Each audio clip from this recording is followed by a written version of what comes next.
दोस्तों, 30 अक्टूबर को माननीय उच्चतम न्यायालय ने मनीष सिसोदिया जी की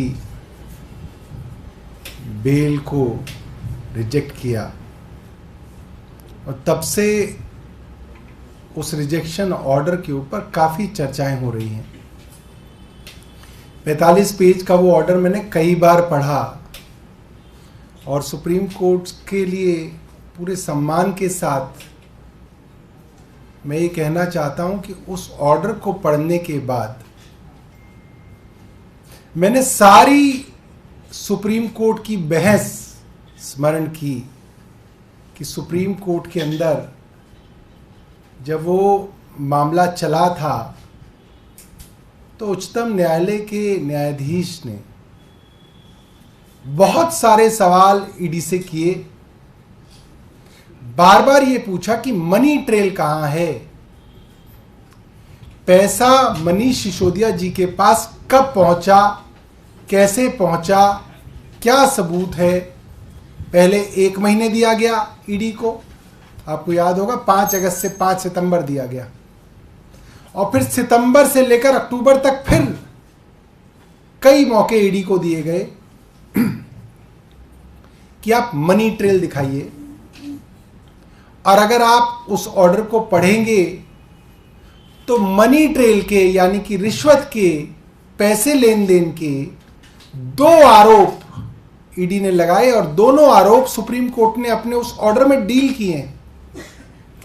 एक आरोप था कि कोई दिनेश अरोड़ा है, कोई अमित अरोड़ा है, इन दोनों ने 2 करोड़ 20 लाख रुपए मनीष सिसोदिया जी को दिए। उसको सुप्रीम कोर्ट ने अपने ऑर्डर में डील किया है। सुप्रीम कोर्ट ने कहा सीबीआई की चार्जशीट में इसका कोई जिक्र नहीं है, लिहाजा ये प्रेडिकेट ऑफेंस ही नहीं है। जब कोई प्राइमरीली प्रेडिकेट ऑफेंस ही नहीं है तो पीएमएलए कैसे अट्रैक्ट होगा, ईडी कैसे आएगी। ये कोर्ट ने डील किया और कहा कि ये कहीं पे भी इसका कोई सबूत ईडी ने कोर्ट के सामने नहीं रखा। दूसरा आरोप, कोर्ट ने उसको भी डील किया।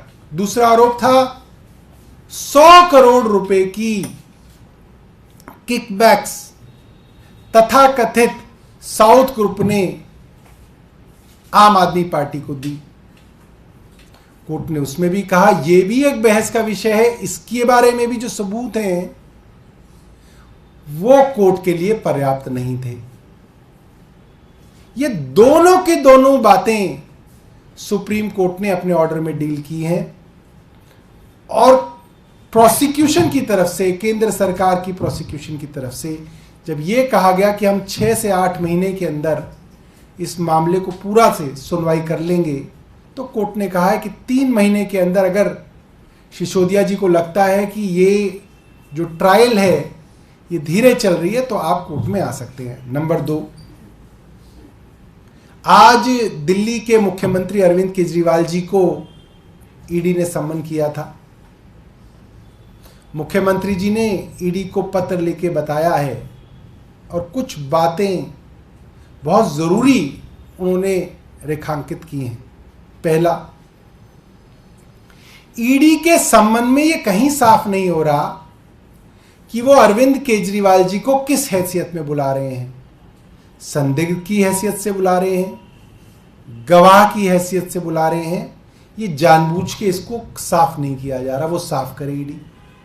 दूसरा, अरविंद केजरीवाल जी को दिल्ली के मुख्यमंत्री होने के नाते बुलाया जा रहा है, आम आदमी पार्टी के कन्वीनर होने के नाते बुलाया जा रहा है, या as an individual Arvind Kejriwal करके बुलाया जा रहा है। ये ईडी ने अपने समन में साफ नहीं किया, ईडी इसको साफ करे। तीसरी बात, ये बहुत हैरान करने वाली बात है, मैं ये पिछले 29 तारीख से मैं पिछली ये बात कह रहा हूं। अरविंद केजरीवाल जी को सम्मन आएगा और उनकी गिरफ्तारी होगी, ये बात मनोज तिवारी को कैसे पता थी? मनोज तिवारी जी ने अपने इंटरव्यू के अंदर यह कैसे कह दिया, 29 और 30 तारीख के उनके इंटरव्यूज आज भी एएनआई की ट्विटर हैंडल पे मौजूद है, आप देख लीजिए। 11:15 बजे का ट्वीट है 29 तारीख का।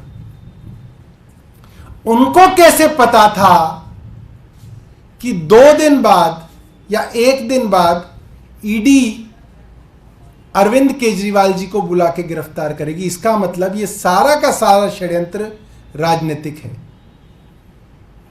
मनोज तिवारी कोई आईआरएस अफसर है, कोई ईडी के अंदर ज्वाइंट डायरेक्टर है? कौन है मनोज तिवारी?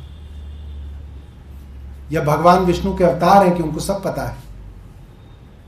मनोज तिवारी को पता है कि अब ईडी जो है अरविंद केजरीवाल जी को बुला के उनको गिरफ्तार करेगी। इससे पता चलता है कि सारा का सारा मामला राजनीतिक है, एक राजनीतिक षड्यंत्र है। 5 राज्यों के अंदर चुनाव लड़ रही है, 5 राज्यों के अंदर चुनाव हो रहे हैं। आम आदमी पार्टी चुनाव लड़ रही है। अरविंद केजरीवाल एक राष्ट्रीय दल के राष्ट्रीय कन्वीनर हैं, चुनाव प्रचार में जगह जगह जा रहे हैं। इलेक्शन डेट्स अनाउंस्ड हैं, मुख्यमंत्री हैं, प्रशासन की जिम्मेदारी है।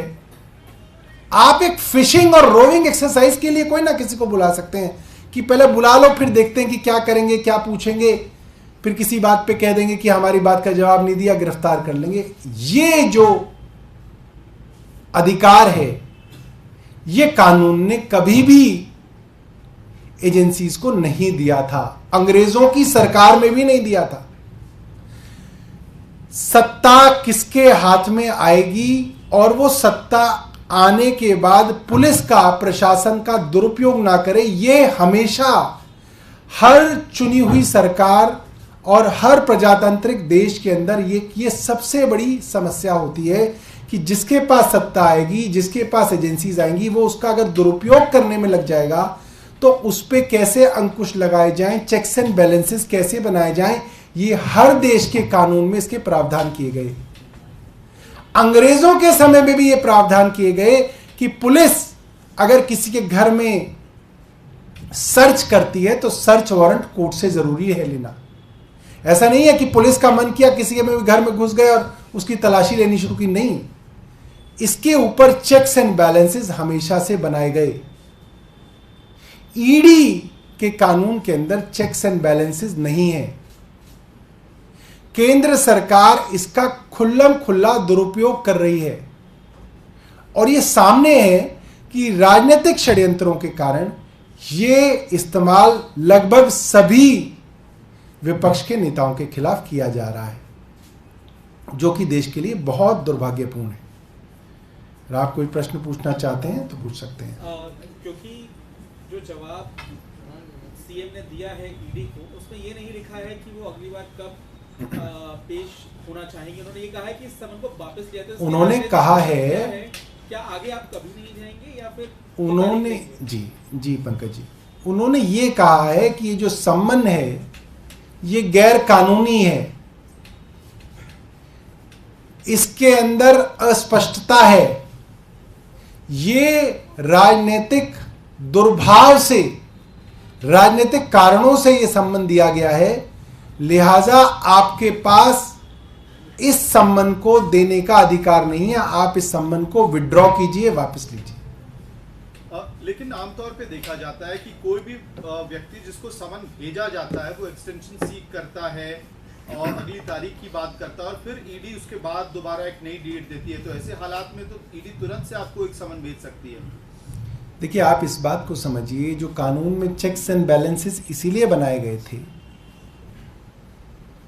कि किसी एजेंसी का अपना राज ना हो जाए कि उसको जिसको मन करे बुला लिया, जिसको मन किया गिरफ्तार कर दिया। ये चेक्स एंड बैलेंसेस हैं।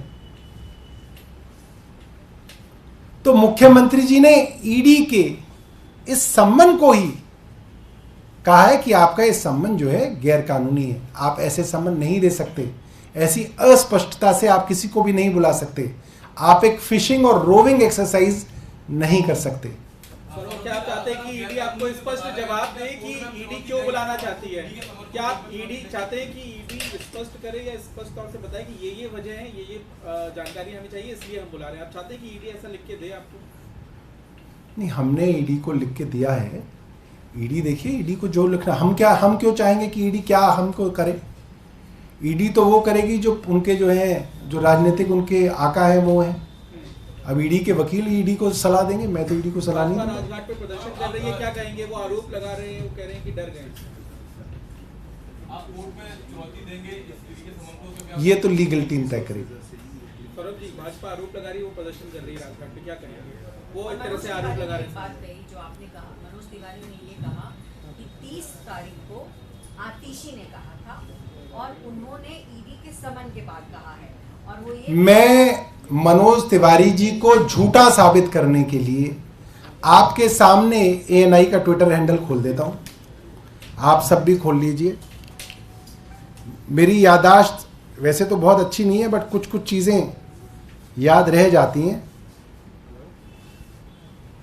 ये ईडी का, ये एएनआई का ट्वीट है।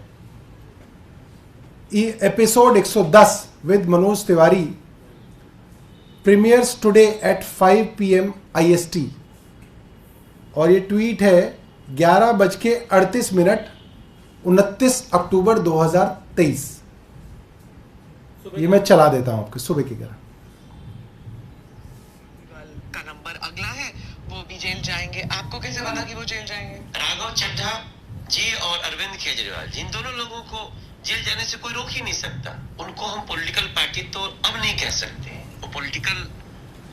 तो ये सवाल मेरा नहीं था, ये सवाल एएनआई की स्मिता प्रकाश जी का था कि आपको कैसे पता कि वो जेल जाएंगे। और ये जब प्रकाशित हो रहा है, ये 11:48 पे 29 तारीख को सुबह प्रकाशित हो रहा है।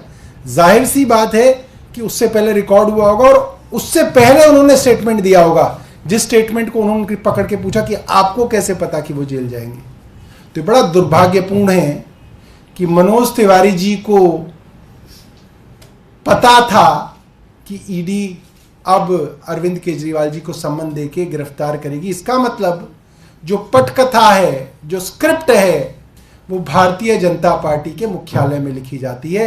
ईडी का, इन्वेस्टिगेशन का, मेरिट का, सबूतों का कोई लेना देना नहीं है।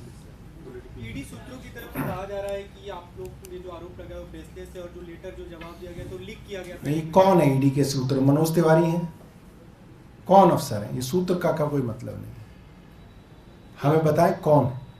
आगे आपने कहा कि लीगल टीम तय करेगी, लेकिन जो लेटर में भी जवाब दिया है ईडी को, सीएम ने, उन्होंने ये कहा है कि ये गैर कानूनी है। तो एक तरह से आप इशारा भी कर रहे हैं कि कानूनी रास्ता तो आप अपनाएंगे, क्योंकि अगर ईडी ये कहती है कि दोबारा समन भेज रहे हैं तो आपके सामने कानून के अलावा कोई रास्ता तो बचता नहीं है। देखिए, ये जो है, कानून का रास्ता है आपके पास। ये लीगल टीम जो है मुख्यमंत्री जी की, वो उन्हें एडवाइस करेगी, मुझे इसकी जानकारी नहीं है।